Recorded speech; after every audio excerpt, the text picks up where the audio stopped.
Hello students, मैं मनीष त्रिपाठी तुम लोगों के लिए एक नया टॉपिक लेकर के आया हूँ। इसका नाम है इनइक्वालिटीज, जिसे कभी कभी इनइक्वेशंस भी बोला जाता है। तो ये टॉपिक 11th-12th की मैथमेटिक्स के लिए मस्ट है। इसमें कमांड होना बहुत ज़रूरी है। इवन फ्यूचर क्लासेस के लिए भी ये बहुत इम्पॉर्टेंट है। इस वीडियो का हमारा ऑब्जेक्टिव है ये 4 चीज़ें सीखना है कि इनइक्वालिटी क्या होता है, टाइप्स ऑफ इनइक्वालिटीज़, इंटरवल्स क्या होते हैं, कितने टाइप के इंटरवल्स होते हैं, और कुछ जगहों पे डबल इनइक्वालिटीज़ आती हैं तो उनका क्या मीनिंग है। तो अगर किसी को ये सारी चीज़ें पहले से आती हैं तो वो ये वीडियो की जगह नेक्स्ट वीडियो देखें।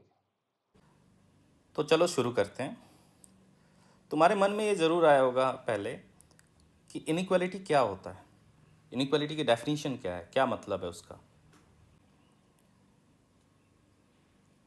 तो अगर इनइक्वालिटी के डेफिनेशन के बारे में बात करें तो डेफिनेशन ये कहती है कि कोई भी ऐसा एक्सप्रेशन जिसमें ये चारों सिंबल्स में से कोई एक यूज़ में आ रहा हो। इन चारों सिंबल्स में, जैसे फर्स्ट सिंबल को हम ग्रेटर देन बोलते हैं, सेकंड वाले को लेस देन, थर्ड वाले को ग्रेटर देन इक्वल टू, और फोर्थ वाले को less than equal to. For example, अगर हमारे सामने आता है 2x+3 is greater than equal to 5, तो ये एक इनइक्वालिटी कहलाएगा। वैसे ही अगर हमारे सामने आ रहा है 7 is greater than equal to 5, तो ये एक इनइक्वालिटी कहलाएगा। तो अगर हम ये देखें कि कितने टाइप्स के इनइक्वालिटी होते हैं, तो 4 डिफरेंट सिंबल्स हैं। इन 4 डिफरेंट सिंबल्स में से जो सिंबल यूज़ में आएगा हम बोलेंगे उस टाइप की इनइक्वालिटी है। 4 टाइप की इनइक्वालिटीज़ होती हैं। जैसे किसी क्वेश्चन में अगर ये वाला सिंबल अगर आता है तो हम बोलेंगे उसे ग्रेटर देन वाली इनइक्वालिटी है वहाँ पे। सेकंड वाला हुआ तो हम बोलेंगे लेस देन वाली है, थर्ड में ग्रेटर देन इक्वल टू, और फोर्थ में लेस देन इक्वल टू वाली इनइक्वालिटी है। तो चलो सबसे पहले समझ लेते हैं कि इनइक्वालिटी, ये जो एक्सप्रेशंस लिखे हैं इनका मीनिंग क्या होता है। तो आप बताते जाना कि इनमें से कौन से इनइक्वालिटीज़ जो हैं वो ट्रू हैं। फॉर एग्जांपल, अगर मैंने कहीं पे लिखा 7 इज़ ग्रेटर देन 5, क्या ये इनइक्वालिटी ट्रू है, इस इनइक्वालिटी की वैल्यू ट्रू है? तो आंसर है येस। फिर अगर कहीं पर मैंने पूछ लिया कि 8 is greater than equal to 6, तो इसके बारे में क्या जवाब दिया जाएगा? अगर मैं ये पूछता कि 8 इज़ ग्रेटर देन 6, तो फिर तो ये सभी को समझ में आ रहा होगा कि हाँ ये तो ट्रू है। पर अगर 8 is greater than equal to 6 पूछा गया, फिर इसका क्या मतलब है? तो ये बहुत बड़ा कन्फ्यूज़न रहता है बच्चों में। तो ये कन्फ्यूज़न मैं क्लियर कर दूं। तो ये कन्फ्यूज़न से बचने के लिए हम सबसे पहले इस greater than equal to inequality का मीनिंग समझ लेते हैं, मतलब समझ लेते हैं कि ये क्या कहना चाहता है। सपोज कहीं पर ये लिखा हुआ है कि x is greater than equal to y, तो उसका ये मतलब है कि या तो आइदर x y के इक्वल होना चाहिए या फिर x y से बड़ा होना चाहिए। यहाँ पर ये ध्यान देने वाली बहुत इंपॉर्टेंट चीज़ है ये, जो अपने को ध्यान देना है क्या, और मतलब इन दोनों कंडीशंस में से कोई एक भी अगर सेटिस्फाई होता है, आइदर और का मतलब कोई एक भी अगर सेटिस्फाई हो रहा है इनमें से, तो वो चीज़ ट्रू होगा। तो मैं तुमसे अगर फिर से पूछूं कि 8 is greater than equal to 6 लिखा हुआ है, तो इसका क्या मीनिंग है, क्या ये ट्रू है? तो आंसर है येस, ये ट्रू है। क्यों? क्योंकि हमसे अगर यहाँ पर ये ग्रेटर देन इक्वल टू लिखा हुआ है तो हमें ये सोचना है कि क्या 8 6 के इक्वल होता है, तो आंसर है नहीं। फिर अपने को ये सोचना है कि क्या 8 6 से बड़ा होता है, तो आंसर है येस। तो इन दोनों में से, इन दोनों स्टेटमेंट्स में से अगर कोई एक भी करेक्ट है, दैट मीन्स वो इनइक्वालिटी ट्रू होगी। तो आगे अगर आपको कभी ग्रेटर देन इक्वल टू या लेस देन इक्वल टू वाली इनइक्वालिटी आती है तो फिर कन्फ्यूज़न नहीं होना चाहिए। मैं एक और एग्जांपल बता देता हूँ। अगर ये लिखा हुआ है कि 7 is less than equal to 4, तो मुझे ये जानना है कि क्या ये ट्रू है या फॉल्स है ये इनइक्वालिटी। तो मुझे क्या सोचना होगा कि क्या 7 4 के इक्वल होता है, तो आंसर है नो। फिर क्या 7 4 से लेस देन होता है, तो आंसर है नो। तो इस पर्टिकुलर केस में तो ये दोनों चीज़ें, दोनों में से कुछ भी ट्रू नहीं है। ये दोनों स्टेटमेंट्स में से कुछ भी ट्रू नहीं है, that means the above expression is false, मतलब ये होल्ड नहीं करता। ओके, और एग्जांपल देखते हैं। सपोज कहीं पर ये लिख करके आ रहा है कि if x is greater than equal to 8, तो हमें ये सोचना है कि इसका क्या मीनिंग है। तो इसका ये मीनिंग है कि either x is equals to 8 और either x is equals to 8 और x इज ग्रेटर देन 8। तो x जो भी ऐसे नंबर्स हमारे पास आए कि जो या तो 8 हो वो भी सेटिस्फाई करेंगे, और अगर वो 8 से बड़े होंगे तब भी सेटिस्फाई करेंगे। ओके, तो अगर मुझसे कोई पूछेगा कि यहाँ पर कौन से नंबर्स इसको सेटिस्फाई करेंगे, तो मैं बता सकता हूँ कि एक तो नंबर 8 होगा, और बाकी जो 8 से बड़े नंबर्स होंगे, 8 से बड़े नंबर्स जो भी होंगे वो सब के सब उस गिवन इनइक्वालिटी को सेटिस्फाई करेंगे। तो चलो, हमने ये तो सीख लिया कि इनइक्वालिटी क्या होता है, पर अगर हम ये जानना चाहें कि इनइक्वालिटी को सॉल्व कैसे करते हैं या उसका मीनिंग क्या है, सॉल्विंग एन इनइक्वालिटी का मतलब क्या, अगर कोई क्वेश्चन आ गया हमारे सामने तो फिर क्या मीनिंग है उसका। तो उसके पहले अगर मैं तुमसे पूछूं कि इक्वेशन सॉल्व करने का क्या मतलब होता था, जैसे सपोज एक equation x plus 5 is equals to 7, तो तुम्हें ये पता होगा तुम क्या करते हो, 5 को उधर भेज दिया तो x इज इक्वल्स टू 2, तुमने आंसर दे दिया x इज इक्वल्स टू 2। तो इसका क्या मतलब होता था कि हम x की वो वैल्यूज़ फाइंड करना चाहते हैं, x की कौन सी वैल्यूज़, वो वैल्यूज़ फाइंड करना चाहते हैं जो इस गिवन इक्वेशन को क्या करे, सेटिस्फाई करें, या जिसके लिए ये इक्वेशन ट्रू हो जाए। तो ये काम करते थे हम। तो फिर बिल्कुल वैसे ही अगर कोई हमसे ये बोले कि इनइक्वालिटी सॉल्व करने का क्या मतलब है, तो इनइक्वालिटी सॉल्व करने का मतलब है कि finding all the values of the variable for which the inequality is true. Suppose मान लो हमारे सामने एक क्वेश्चन आ गया, x plus 3 is greater than equal to 8, तो फिर क्या करा तुमने, 3 को उधर भेज दिया तो x is greater than equal to 5 आ गया। तो अगर तुमने ये इतना सॉल्व कर लिया, x is greater than equal to 5 आ गया, तो फिर तो तुम आंसर ऐसे ही छोड़ोगे। तो किसी ने अगर हमसे क्वेश्चन पूछा कि भाई ये इनइक्वालिटी सॉल्व करो, और फिर तुमने सॉल्व करके भी एक आंसर फिर से इनइक्वालिटी के फॉर्म में दे दोगे, तो काइंड ऑफ वो ज़्यादा बेटर नहीं माना जाएगा। पहले इक्वेशन में तो क्या था कि एक या दो वैल्यूज थी, तो तुमने बता दिया कि एक्स की ये वैल्यू होगी या ये वैल्यू होगी। यहाँ पर क्या हो जाएगा, एक्स की तो बहुत सारी ऐसी वैल्यूज होंगी। जैसे अगर मैं पूछूँ कि कौन कौन से ऐसे नंबर्स होंगे, तो मुझे एक 5 दिख रहा है, 5 के बाद 6 होगा, 6 से पहले भी बहुत सारे नंबर्स होंगे, 5.1, 5.2, 5.3, इनके भी पहले नंबर्स होंगे, 5.01, ऐसे करते करते अगर हम देखें तो बहुत सारे नंबर्स होंगे। तो अगर हमसे किसी ने बोला कि आप इनइक्वालिटी सॉल्व करके और आंसर बताओ, और अगेन आपने ऐसा दे दिया, तो ये बेटर नहीं माना जाता। और आगे और भी बहुत सारे क्वेश्चंस बनते हैं जहाँ पर हमें और भी प्रोसेस करना पड़ता है। तो इसका आंसर लिखने के लिए, किसी भी इनइक्वालिटी को सॉल्व करके उसका आंसर क्या लिखा जाए, उसके लिए हमें एक चीज़ सीखनी पड़ेगी, एक कॉन्सेप्ट सीखना पड़ेगा, और वो है इंटरवल्स। जो कॉन्सेप्ट अपने को सीखना है वो कॉन्सेप्ट है इंटरवल्स। तो चलो फिर स्टार्ट करते हैं इंटरवल्स से। तो फिर तुम सोच रहे होगे कि ये एक नई टर्म इंटरवल्स क्या है, कहीं ये मूवी में बीच में जो इंटरवल होता है वो वाला तो नहीं है। तो ना भाई, वो नहीं है। तो फिर क्या है, तो डेफिनेशन है, इंटरवल्स एक सबसेट ऑफ रियल नंबर्स होता है, रियल नंबर्स का एक सबसेट होता है। तो अब ये सबसेट टर्म, इसके लिए तुम्हें पहले सेट्स पढ़ना पड़ेगा, बहुत सिंपल टॉपिक है, एनसीईआरटी से पढ़ लो, या फिर मैं वीडियोस बाद में डाल दूंगा।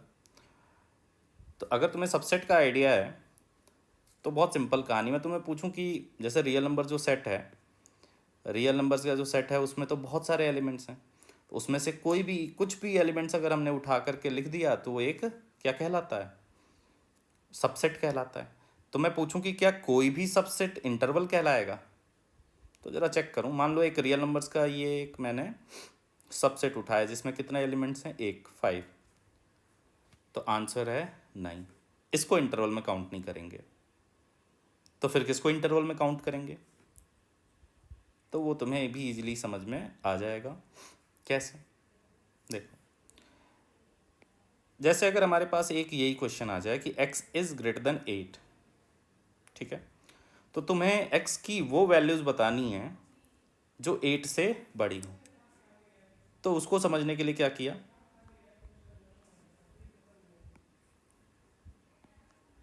नंबर लाइन बनाया और नंबर लाइन पर पहुंच जाओ सीधे।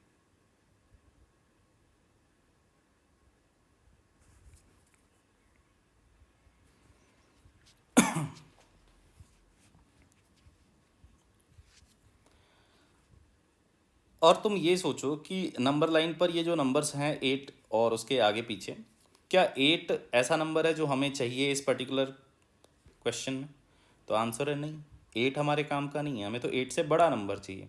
तो 8 से बड़ा नंबर किधर मिलेंगे नंबर लाइन पे? तो ऑब्वियसली किधर, राइट हैंड साइड में, 8 के राइट हैंड साइड में। तो तुम यहाँ पे देखोगे तो 8 से राइट में जितने भी नंबर्स हैं वो इस इनइक्वालिटी को सेटिस्फाई करेंगे, ठीक है। तो ये एक इंटरवल कहलाएगा, ये जो मैंने यहाँ पर ड्रॉ करा है ग्रीन कलर से, वो एक इंटरवल कहलाएगा। तो अगर हम इंटरवल्स पे आगे चर्चा करें तो हम सबसे पहले ये समझना चाहेंगे कि इंटरवल्स कितने टाइप्स के होते हैं।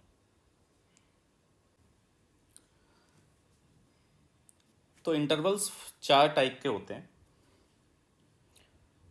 और इन चारों टाइप्स को एक एक करके धीरे धीरे समझते हैं डिटेल में। तो सबसे पहला टाइप है क्लोज्ड इंटरवल। क्लोज्ड इंटरवल का क्या मीनिंग है, तो देखें,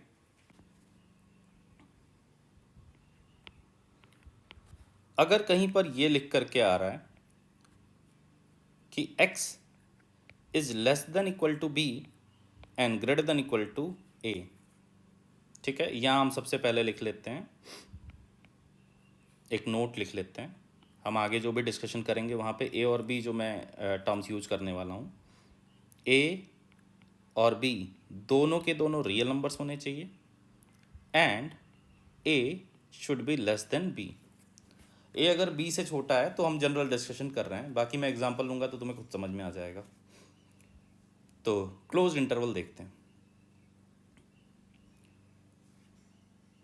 अगर ये लिखा हुआ है कहीं पर कि x is less than equal to B and greater than equal to A, तो इसको हम कभी भी ऐसे लिख सकते हैं, क्या लिख सकते हैं,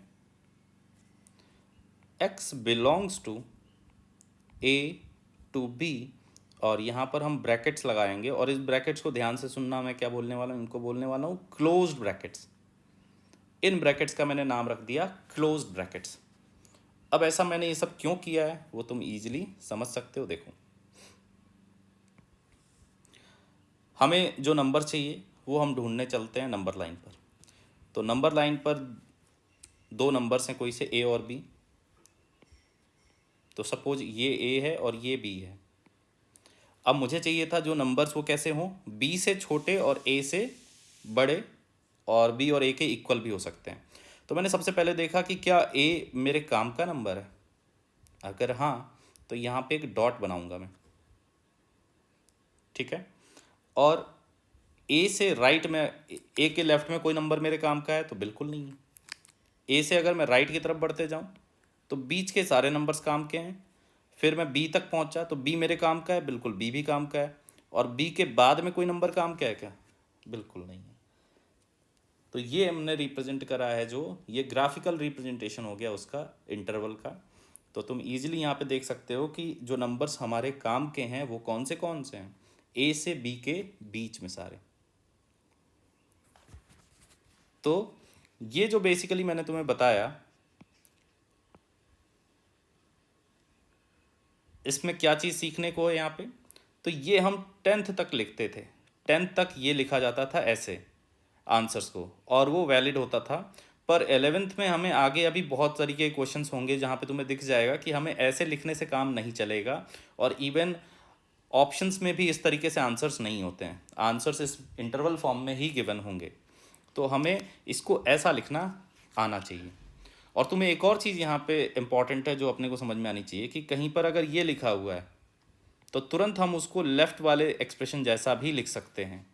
मतलब ये अभी सपोज हमने 11th में सीखा और ये हमें 10th में आता था, तो दोनों चीज़ें तो एग्जैक्टली सेम है। तो जो तुम्हें 10th का था वो भी तुम 10th वाले से 11th वाले को लिख सकते हो, और 11th वाले से 10th वाले को कभी भी लिख सकते हो, जहाँ पर भी हमें ज़रूरत पड़ेगी जिस क्वेश्चन में, वहाँ पर ऐसा हम करेंगे। तो एक एग्जाम्पल देखते हैं। सपोज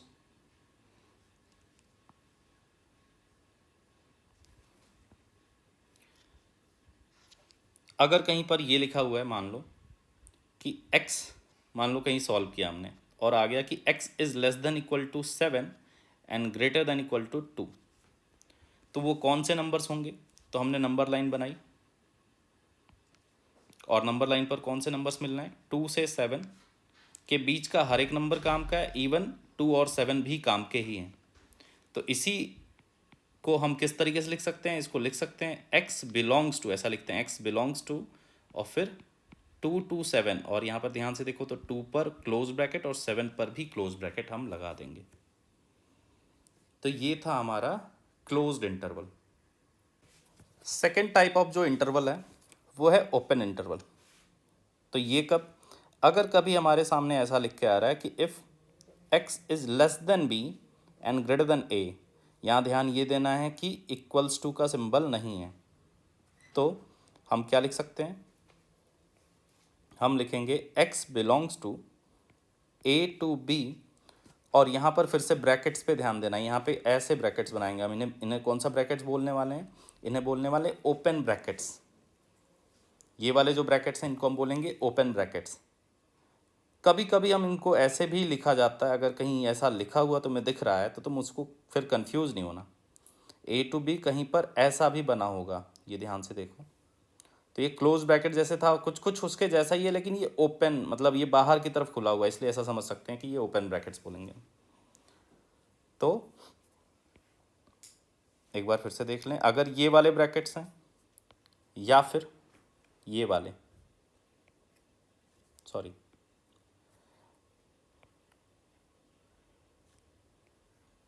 इन ब्रैकेट्स को हम क्या बोलने वाले हैं? इन्हें बोलेंगे ओपन ब्रैकेट्स। और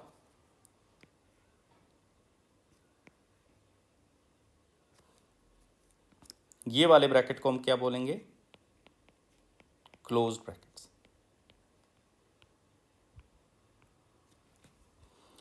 तो इस ओपन इंटरवल को हम इससे भी समझ सकते हैं। किससे? नंबर लाइन पर।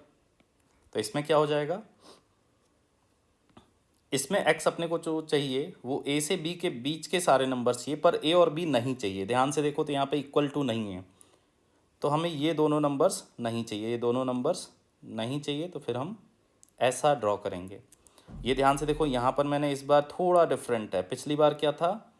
वहाँ सॉलिड था, यहाँ इस बार कैसा बनाया है? Hollow, hollow circle. तो ये याद रखना कि जो पॉइंट अपने को नहीं चाहिए होता है बाउंड्रीज पे, तो उसको हम किससे? हॉलो सर्कल से रिप्रेजेंट करेंगे। और अगर ब्रैकेट की बात आएगी तो जहाँ हॉलो सर्कल दिखेगा वहाँ पे तुम ओपन ब्रैकेट यूज करोगे, और जहाँ पर डॉट आएगा वहाँ पे क्या? Close bracket. तो ये अपना ओपन इंटरवल हो गया। इसमें एक एग्जांपल देखते हैं। मान लो कहीं पर ये लिख के आ गया कि if x is less than 7 and greater than 3, तो तुम तुरंत इसको लिख सकते हो। क्या लिख सकते हो? x बिलोंग्स टू 3 to 7, और ऐसा बोलेंगे कि 3 to 7 ओपन ब्रैकेट्स।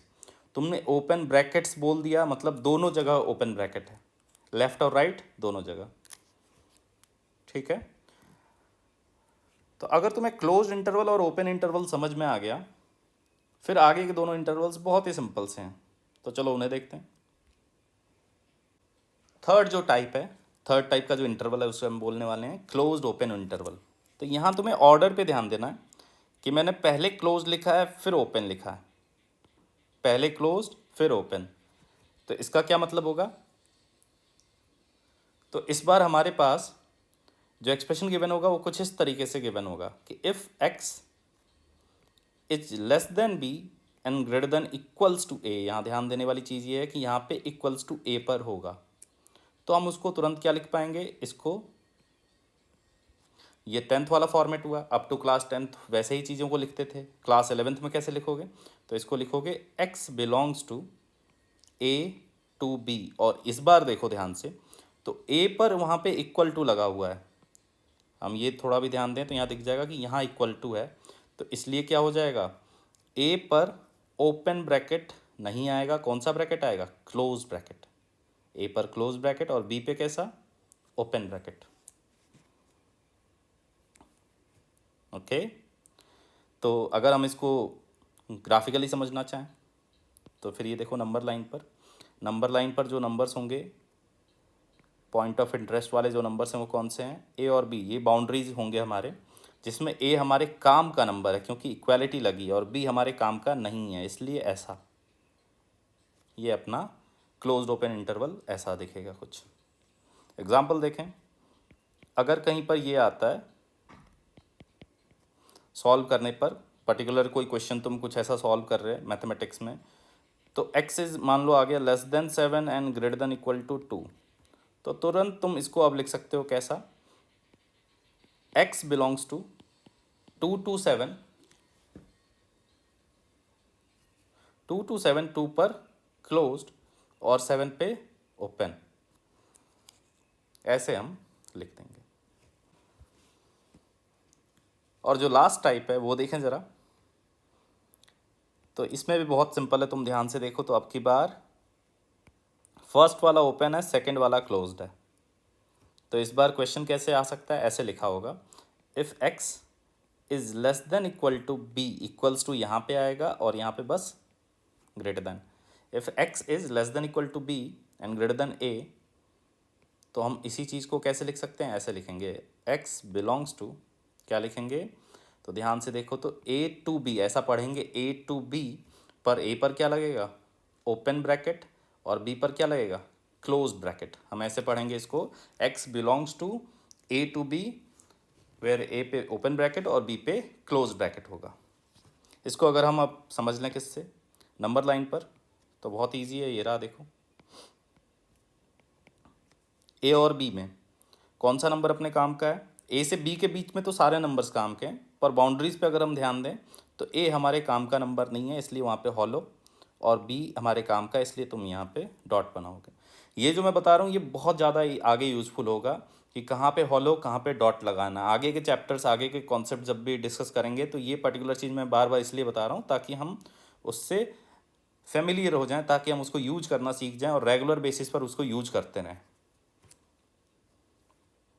एग्जाम्पल देखें, तो अब मैं तुम्हें एक उल्टा एग्जाम्पल दे रहा हूँ। अगर कहीं पर ये लिख के आ रहा है कि if x belongs to 3 to 9, 3 पे ओपन 9 पे क्लोज्ड, अगर ऐसा लिख के आ रहा है तो तुम उसको कैसे लिख सकते हो? मैं इसको बोलूँ कि ये तो इंटरवल्स के फॉर्म में लिखा हुआ है आंसर, अगर इसको वापस से इनइक्वालिटी के फॉर्म में लिखना हो तो क्या लिखोगे? तो बहुत ईजी है, क्या लिख सकते हैं? x is less than equal to 9 and greater than 3। Okay. तो अब ये इतना जो मैंने चारों इंटरवल्स बताया, उसके बाद कुछ लोगों के मन में आ रहा होगा कि मैंने तो इनइक्वालिटीज़ तो दो ही टाइप के बताए, पर यहाँ तो एक ही एक्सप्रेशन में दो डिफरेंट काइंड ऑफ इनइक्वालिटीज़ आ रहे हैं, इसका क्या मीनिंग है? तो इसका ये मीनिंग है, अगर ये लिखा हुआ है कि x is less than equal to 9 and greater than 3, तो मैं जैसे पढ़ रहा हूँ उससे ही तुम समझ सकते थे, लेकिन फिर भी मैं इसको एक्सप्लेन कर दूँ। ये कहना चाह रहा है कि ये बेसिकली दो इनइक्वालिटीज़ हैं। ये हमारे पास दो इनइक्वालिटीज़ हैं, एक ये और एक ये। और ये इन दोनों को कैसे लिखेंगे फिर? तो ऐसा, पहले x इज़ ग्रेटर दैन 3 और यहाँ पे x is less than equal to 9। फिर तो इन दोनों के बीच में क्या रिलेशन होगा? तो इन दोनों के बीच में एंड का रिलेशन है। मैं बार बार इसको पढ़ भी वैसे रहा था, अगर तुमने थोड़ा भी ध्यान दिया हो तो। ये एक अलग इनइक्वालिटी है और ये एक अलग इनइक्वालिटी है, और इनके बीच में एंड लगा करके, मतलब सपोज दो डिफरेंट इनइक्वालिटीज़ हैं और उन दोनों में बोला जाए कि वो एक्स फाइंड करो जो इसको भी सेटिस्फाई करे। एंड पे बहुत ज़्यादा ध्यान देना है आपको। किस पे? एंड, कि इसको भी सेटिस्फाई करे और इसको भी सेटिस्फाई करे, तो वो ऐसा लिखा गया था। तो ये जो है इसका मतलब होता है दो डिफरेंट इनइक्वालिटीज़। तो इन अ सिमिलर फैशन अगर कभी ये लिखा हुआ है कि x is less than equal to B and मान लो इधर greater than equal to A, तो इसका ये मतलब है कि ये दो अलग अलग इनइक्वालिटीज़ हैं। पहला है x is greater than equal to A और दूसरा है x is less than equal to B. तो ये चीज़ बिल्कुल दिमाग में अब छप जानी चाहिए कि आगे अगर कभी भी ऐसा आता है, दैट मीन्स इसको हम पढ़ेंगे कैसे, ऐसा पढ़ सकते हो कि x is greater than equal to A and X is less than equal to B. तो जब तुम पढ़ोगे इसको ऐसे एंड करके पढ़ोगे तो तुम समझ जाओगे कि इन दो दो डिफरेंट इनइक्वालिटीज़ हैं और इनके बीच में जो रिलेशन है वो एंड का है। जबकि इसके पहले मैंने एक तुम्हें एग्जांपल बताया था कि x is greater than equal to 5 अगर मान लो लिखा हुआ है तो ये क्या रिप्रेजेंट करता है, तो ये भी दो चीज़ों को करता है कि एक x इज ग्रेटर देन 5 और एक है x इज इक्वल्स टू 5। लेकिन तुम्हें याद होगा यहाँ पर क्या था, यहाँ पर और था। ये बहुत इंपॉर्टेंट है, यहाँ पे और था और वहाँ पे एंड था। इससे हम क्या सीख सकते हैं या क्या इससे बहुत इंपॉर्टेंट चीज़ हम समझ सकते हैं, तो वो ये है आगे कहीं भी, अब आगे कहीं भी तुम आगे मैथमेटिक्स में पढ़ रहे हो और चीज़ें अगर वहाँ पे एंड आ रही हैं, एंड का मतलब होता है इंटरसेक्शन, इंटरसेक्शन या फिर कॉमन। हम आगे अभी जो कुछ एक चैप्टर्स पढ़ेंगे वहाँ जब भी एंड वाली बात आएगी तो वहाँ इंटरसेक्शन लेना होगा या कॉमन लेना होगा। वैसे ही अगर और आएगा, फिर और आएगा तो उसका मतलब होता है यूनियन। जब भी और आएगा तो उसका मतलब होगा यूनियन। ओके,